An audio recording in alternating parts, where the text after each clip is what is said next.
હાસ્ય વગરનો એક દિવસ એટલે કે તે વેડફાયેલો દિવસ છે। જ્યારે તમે દુઃખી હો ત્યારે જીવન તમારા પર હસે છે, જ્યારે તમે ખુશ હો ત્યારે જીવન તમારા પર સ્મિત કરે છે, પરંતુ જ્યારે તમે બીજાને ખુશ કરો ત્યારે જીવન તમને સલામ કરે છે।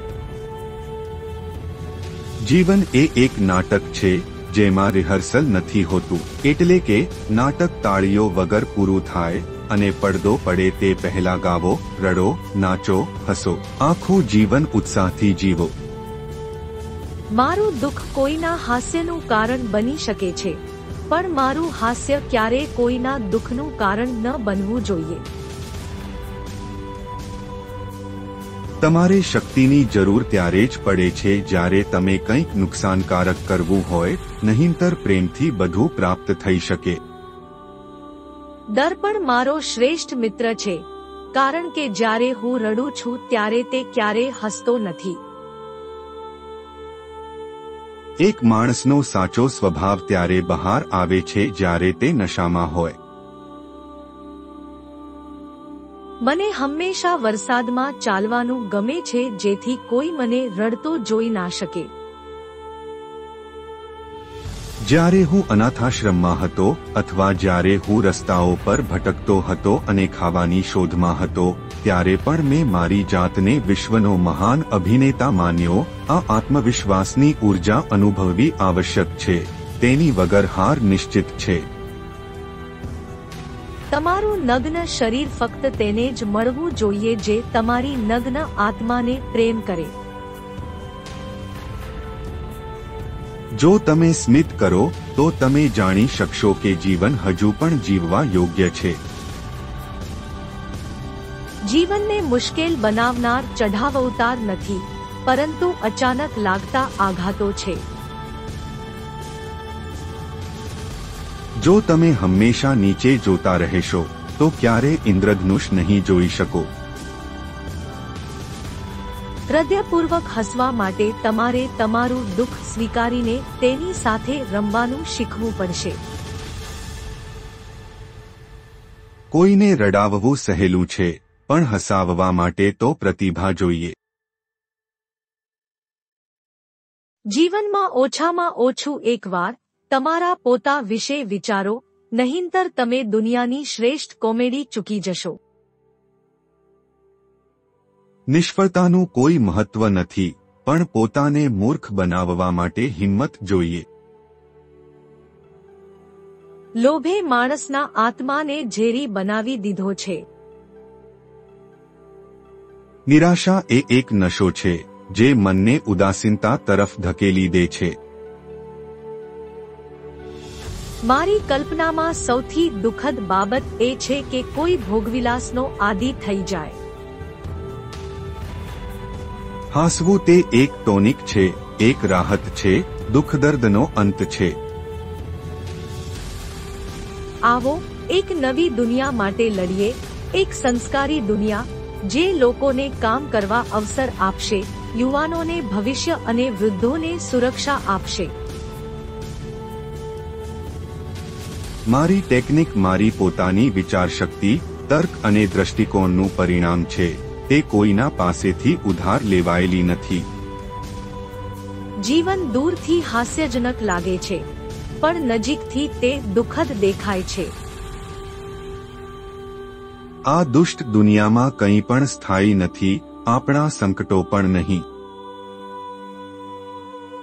તમને તમારે પોતાના ઉપર આત્મવિશ્વાસ હોવો જોઈએ, આ જ રહસ્ય છે। જો તમે તમારી જાત પ્રત્યે પ્રામાણિક છો તો આ એક અદ્ભુત માર્ગદર્શન છે। અહીં આપણે બધા શોખીન છીએ, આપણે એટલું બધું લાંબુ નથી જીવતા કે કંઈક વધુ બની શકીએ। એક માણસને આના આધારે ન નાપવો કે તે સમાન સ્તરના લોકો સાથે કેવી રીતે વર્તે છે, પણ આના આધારે નાપો કે તે પોતાના કરતા નબળા વ્યક્તિઓ સાથે કેવી રીતે વર્તે છે। ચતુરાઈ કરતા વધુ આપણને દયાળુ અને વિનમ્ર થવાની જરૂર છે। સમય એ શ્રેષ્ઠ લેખક છે। તે હંમેશા યોગ્ય અંત લખે છે. જરૂરિયાતમાં મિત્રની મદદ કરવી સરળ છે, પણ પોતાનો સમય આપવો તે હંમેશા શક્ય નથી. આપણને કુદરતી તાકાત સામે પોતાની લાચારી પર હસવું જોઈએ, નહીંતર આપણે પાગલ થઈ જશું. વિચારવાની ક્ષમતાને વાયોલિન કે પિયાનો જેવી દરરોજની પ્રેક્ટિસની જરૂર હોય છે.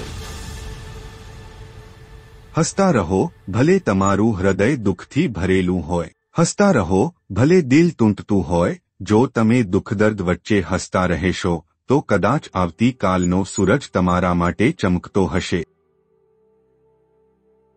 શબ્દો સસ્તા છે. સૌથી મોટી વાત જે તમે કહી શકો એ છે હાથી. આપણે બહુ વધુ વિચારી લઈએ છીએ અને અનુભવીએ છીએ બહુ ઓછું. જીવનમાં શ્રેષ્ઠ એ છે કે તમારા તમામ સપનાઓ અને યોજનાઓ સાથે આગળ વધવું. જીવંત જીવનને સ્વીકારો અને દરેક દિવસ ઉત્સાહપૂર્વક જીવો. હારો તો પણ વિશ્વાસ કાયમ રાખો અને જીતવા પર આભાર વ્યક્ત કરો.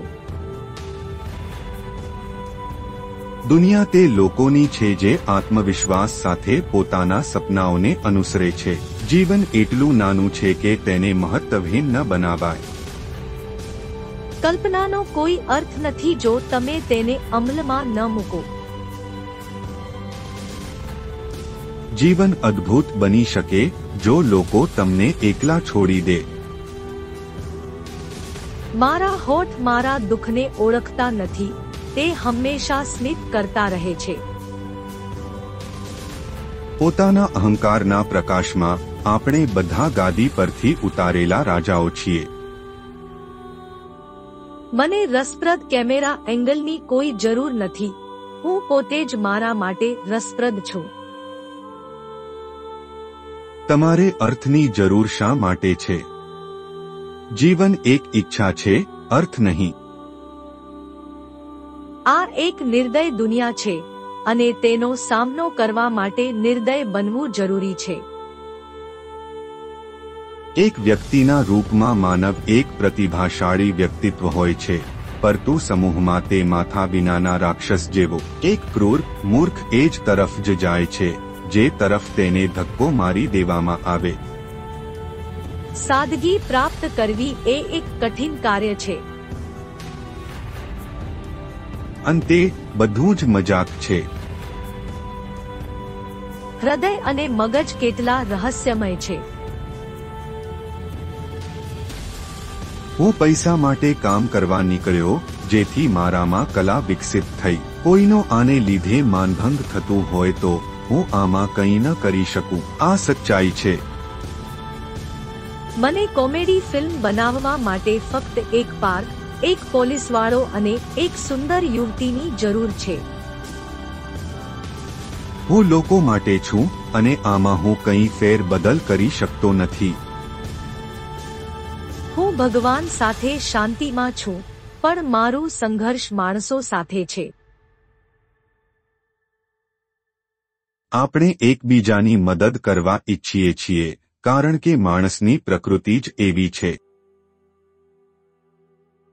મને સંગીતની જેમ મિત્રો ગમે છે જ્યારે હું મૂડમાં હોઉં. હું હંમેશા એક જોકર જ રહેવા માંગુ છું કારણ કે આ મને કોઈ પણ રાજનીતિજ્ઞોથી ખૂબ જ ઊંચા સ્તર પર રાખે છે. હું ગરીબ રાજા બનવા કરતાં સફળ ઠગ બનવું પસંદ કરીશ. આપણે મરી જવું જોઈએ જો આ જ રીતે જ જીવવું હોય. મને કિરદારનો કોઈ જ અંદાજો ન હતો, પણ જ્યારે મેં વસ્ત્ર પહેરી મેકઅપ કર્યો મને તેના વ્યક્તિત્વની અનુભૂતિ થવા લાગી. મારી બધી ફિલ્મો એવા વિચારોની આસપાસ બની છે કે હું મુસીબતમાં પડીને પણ એક સાધારણ સજ્જન તરીકે જ દેખાવ રાખું તેવો પ્રયાસ કરું. એક હત્યા એક દુષ્ટ બનાવે છે, પણ લાખો હત્યા એક નાયક. મને પ્રતિભાશાળી બનવા માટે નશાની જરૂર નથી, માણસ બનવા કોઈ પ્રતિભાની જરૂર નથી, પણ મને ખુશ રહેવા માટે મને તમારી મુસ્કાન જોવે છે. તાનાશાહ પોતાને મુક્ત કરે છે, બીજાને ગુલામ બનાવીને. તેઓ તમારા લાભ માટે નહીં, પણ પોતાના લાભ માટે કાર્ય કરે છે.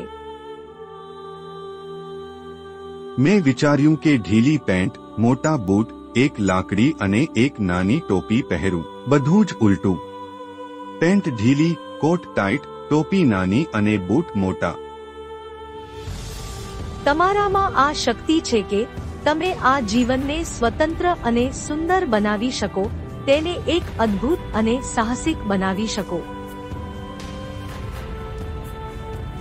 મને લાગે છે કે મારી માતા સૌથી અદ્ભુત સ્ત્રી હતી. મેં જાણ્યું છે કે મહાન વિચારો ત્યારે જ આવે છે જ્યારે તેને પ્રાપ્ત કરવાની તમારી ઈચ્છા મહાન હોય. મને લાગતું નથી કે જનતા જાણે છે કે તેને શું જોઈએ છે. મેં મારા પોતાના કરિયર દરમિયાન આ જાણ્યું છે. મને ખેદ છે, પણ હું સમ્રાટ બનવા નથી ઈચ્છતો. એ મારું કામ નથી. હું કોઈના પણ ઉપર શાસન કે વિજય પ્રાપ્ત કરવા નથી માંગતો. મનુષ્યોનો દ્વેષભાવ મટી જશે, તાનાશાહી મરી જશે, અને જે શક્તિ તેઓએ છીનવી લીધી છે તે ફરી પાછી લોકોને મળી જશે. માનવતા હંમેશા જીવિત રહેશે અને સ્વતંત્રતા ક્યારેય સમાપ્ત થશે નહીં. એક મહાન અભિનેતાની પ્રાથમિક જરૂરિયાત એ છે કે તે પોતાના અભિનયથી પોતાને પ્રેમ કરે. જે લોકો મને સાંભળી શકે છે, હું તેમને કહું છું કે નિરાશ થશો નહીં. જે દુઃખ આપણા ઉપર છે તે ફક્ત મનુષ્યની પ્રગતિથી ડરતા લોકોના લોભની કડવાહટનું પરિણામ છે.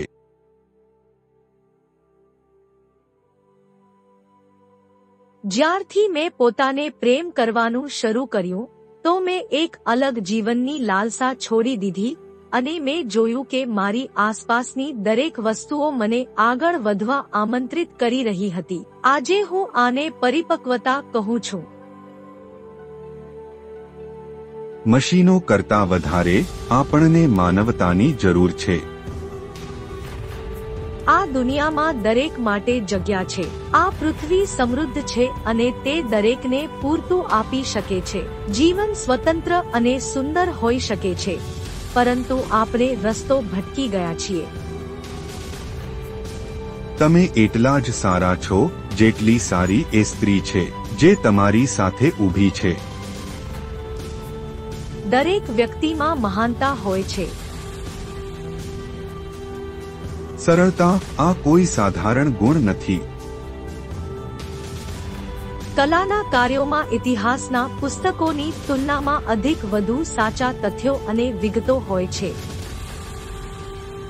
હું હાસ્ય અને આંસુઓની શક્તિને દ્વેષ અને આતંક માટેની દવા માનું છું. જ્યારે તમે બીજાઓને ખુશ કરો છો ત્યારે જીવન તમને સલામ કરે છે. જીવનમાં કશું જ સ્થાયી નથી, અહીંયા સુધી કે સમસ્યાઓ પણ નહીં. મને એ સુંદર વસ્તુઓ માટે ધીરજ નથી જેને સમજાવવાની આવશ્યકતા હોય છે. મારા જીવનમાં ઘણી સમસ્યાઓ છે, પણ તેને મારા હોઠ નથી જાણતા. તેઓ હંમેશા હસતા રહે છે. ઈશ્વરનું સામ્રાજ્ય માણસની અંદર છે, નહીં કોઈ ખાસ એક વ્યક્તિમાં કે સમૂહમાં, પણ તે દરેક વ્યક્તિમાં છે, તમારી અંદર પણ. આપણે ઘણું વિચારીએ છીએ પણ ખૂબ ઓછું અનુભવીએ છીએ.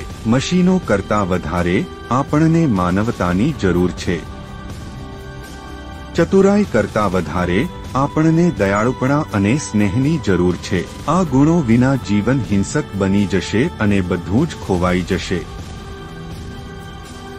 જ્યારે મેં પોતાને જ પ્રેમ કરવાનું શરૂ કર્યું ત્યારે મેં પોતાને એ બધી જ વસ્તુઓથી મુક્ત કરી દીધો જે મારા આરોગ્ય માટે સારી ન હતી. ખાવાનું, લોકો, પદાર્થો, પરિસ્થિતિઓ અને તે બધું જ જે મને નીચે પાડતું હતું અને પોતાથી દૂર રાખતું હતું. પહેલા મને આ સ્વાર્થીપણું લાગતું, પણ આજે હું જાણું છું કે આ તો આત્મપ્રેમ છે.